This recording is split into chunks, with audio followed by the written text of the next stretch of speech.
اس وقت قرآن کریم کا اعلان ہے وَمَن يَبْتَغِ غَيْرَ الْإِسْلَامِ دِينًا فَلَيُقْبَلْ مِنْهُ، دین یہود بھی ہے، دین نصارہ بھی ہے، دین اسلام بھی ہے، لیکن اللہ کے قابل قبول صرف ایک دین ہے جو کہ دین اسلام۔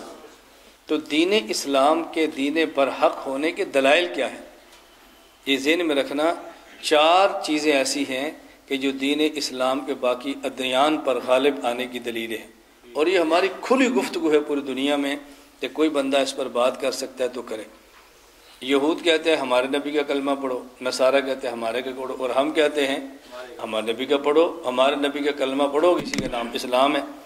تو یہ جو سارے بندے کہتے ہیں کہ ہمارے نبی کا، میں بات تو پھر کریں گے، اس پر ہم 4 باتیں کرتے ہیں، لیکن ایک بات خلاصہ تنظیم میں رکھ لو صرف، وہ یہ 4 کا میں اشارہ کر دیتا ہوں، کبھی زندگی وفا نہیں دیتی، پھر بندہ کہتے ہیں اور بات تو رہ ہی گئی ہے۔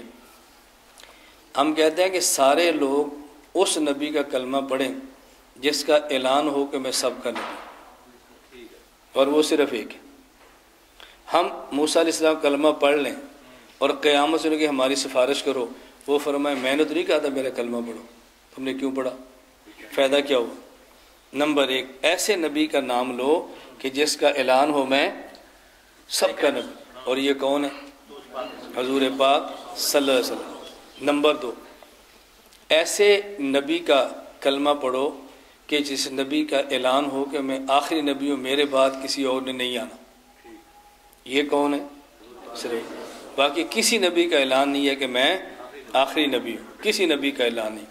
نمبر 3، کلمہ ایسے نبی کا پڑھو کہ جب اس سے دلیل مانگے تو اس کی دلیل بھی مل جائے، معجزہ، اور وہ کون ہے؟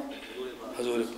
باقی جتنے نبی ہیں کسی بھی نبی کی دلیل نبوت آج دنیا میں موجود نہیں ہے، موجود ہے نا تو پھر اس سے وہ کام نہیں ہوگا جو کام نبی لیتے تھے۔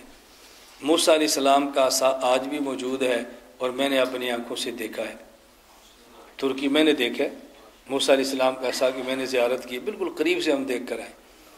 لیکن اب موسیٰ علیہ السلام تو نہیں ہے نا کہ پھانگیں گے تو وہ دریا راستے دے جائے گا، اور ہمارے نبی کا معجزہ قرآن کریم آج بھی موجود ہے۔